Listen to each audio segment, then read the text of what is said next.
free. Just search. Hello, everyone, and welcome back into this GSMC Fantasy Sports Podcast, brought to you, as always, by the GSMC Sports Network. And for our third segment of the day, we continue with our positional rankings ahead of Week 12 with our running backs. Now, like I said before the break, this position has certainly become a lot more volatile than people might have expected before the season. Everyone thought that there were going to be a handful of running backs who were truly going to be special from a fantasy standpoint. But then, one of them, particularly that number one overall pick for several people, did not play for most of the season, and all these mid-tier running backs either got injured or underperformed or, in some cases, overperformed. And this is where we stand in very pivotal weeks for the running back position from a fantasy perspective. Because I feel like the running back position is kind of teamless. And what I mean by that is that whether or not they're on a contending team or a team just wanting to get the season over with, the running back position is still one of a lot of value. And so I feel like this is going to be a week where anything can happen from a running back perspective in fantasy. So without further ado, let's jump right into it, starting off with Chuba Hubbard. Interesting running back, especially considering the fact that this is a Panthers team that got a bye at a very weird time after a 2-game win streak, albeit flying to Germany for that second game, and might want to rest up a little bit after that long flight. But still, the Chiefs coming off their first loss this season, and a lot of people might be very apprehensive about this. But I really think that Chuba Hubbard has proven himself in this Panthers system, and even when Jonathan Brooks comes back, this is a guy who the Panthers can't let go. I feel like, the Chiefs are a very physical run defense, but the way to attack them is to go through your run game. And I feel like the way that this team has incorporated Bryce Young back into this offense is through the run game. Bryce Young has relied upon Chuba Hubbard, and thus that's relaxed him as well. So this may not be a Panthers win, and it may not be a pretty game for them.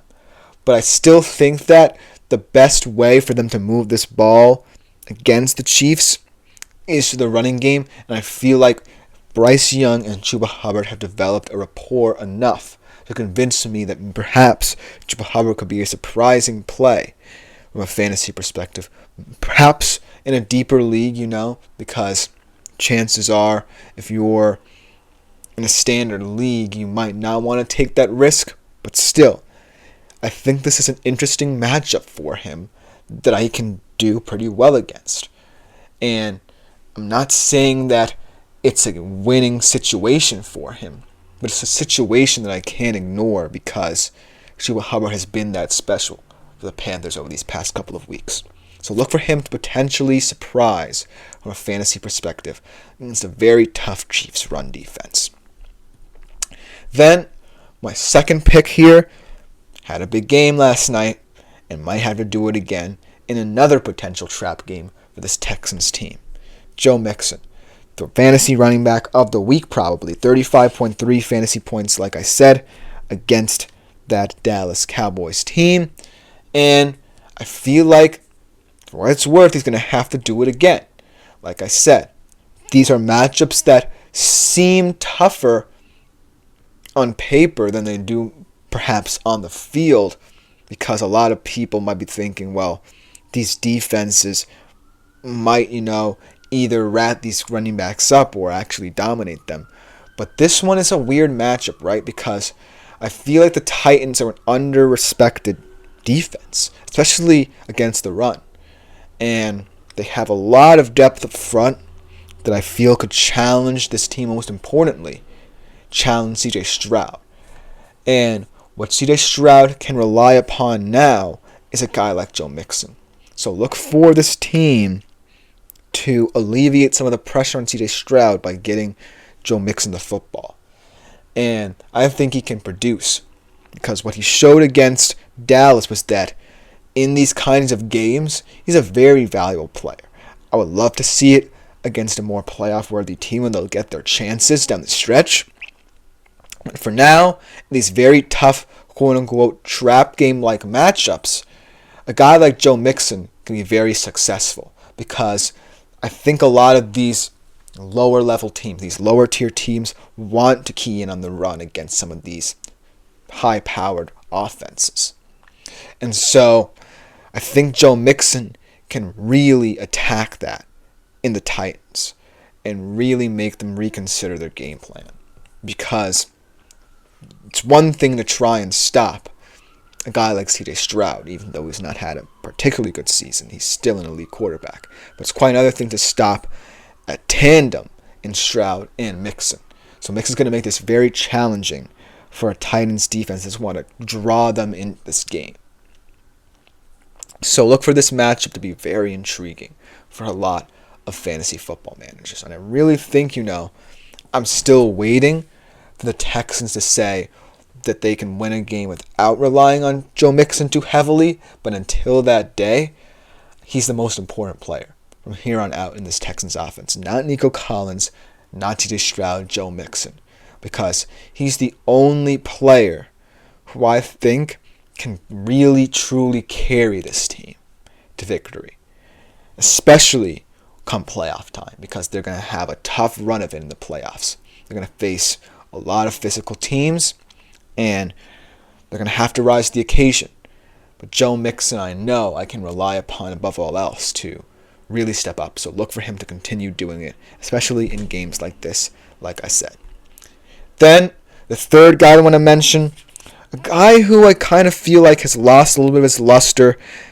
This running back room in particular has lost a little bit of its luster over the past couple of weeks, playing two very tough games.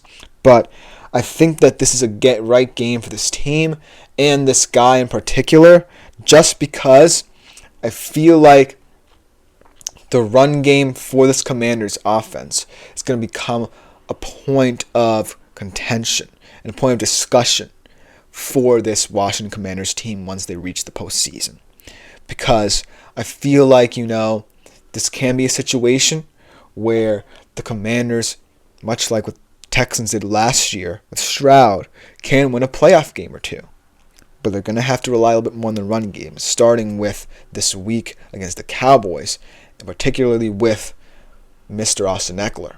He had a solid game against the Philadelphia Eagles, 17.6 fantasy points. But when I look at this Washington team, and I look at it from this perspective of trying to find different ways for their offense to operate, I feel like in order for Jaden Daniels to not have so much pressure on him, this running back room needs to get back to what it does best, and that is have different kind of opportunities for each of these three running backs to really come into their own. I feel like the way they can do that with Austin Eckler is get him more involved in the receiving game, get him more involved in short yard situations, and utilize the other two running backs in J.M. McNichols and Brian Robinson Jr.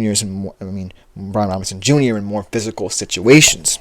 Because, Austin Eckler can be this kind of skeleton key, this secret weapon for this Washington Commanders offense come playoff time.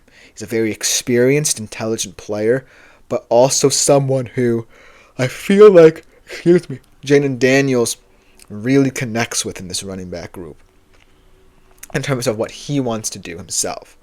So look for Jaden Daniels to continually rely upon Austin Eckler in the weeks to come, and then once they get to the postseason, to also heavily lean on him as well. Because this is still a team capable, like I said, of winning a playoff game or two. Maybe not making it all the way to the NFC Championship game, but they're definitely capable of winning a playoff game or two. They just have to rely on the run game, especially with this guy, Austin Eckler. And ultimately, I think they should be fine. And it's a Cowboys team that, yes, I still think has a lot of good defensive pieces that could be able to slow down this Washington running attack, but still, inept enough for me to say that Austin Eckler will move the ball effectively on them. because this should be an easy matchup for him, and a matchup that could get this Washington Commanders running game back to what it can be. So that's why I feel like Austin Eckler this week can be interesting. The last one I want to talk about, another kind of weird one, but I think in this game that I'm really thinking highly of from a fantasy standpoint, in the NFC West, this guy can finally have a breakthrough game, because I feel like this is the game where a lot of pressure is going to be taken off the Seattle O-line, and thus a guy like Kenneth Walker can operate. He had an average game against the San Francisco 49ers, 13.4 fantasy points, but this was against the Cardinals. Just feels like a week where both teams are going to focus on opening up their offenses through the run game. Maybe this will come back to bite me, because Seattle, out of both of these teams, has not had that much success when it comes to the run game, whereas the Cardinals do. And so I could have reversed this to say that James Conner would have a big game, and I think that he will as well. But the reason why I feel like this is Kenneth Walker's opportunity is because looking at the Seattle team, there are different ways they can run the football where I feel like they can get Kenneth Walker in space where he's most effective. They don't necessarily have to put too much pressure on their guards. They feel like they can hone in on one area along their offensive line that can be effective enough to hold up in run protection and run blocking. Then I feel like Kenneth Walker can get more opportunities, especially as a receiver as well, because he can also be effective in that regard. So look for him to be very versatile in this game. I feel like Seattle might also want to rely on extra tight ends to block, but who knows? Because this is going to be a very weird divisional game.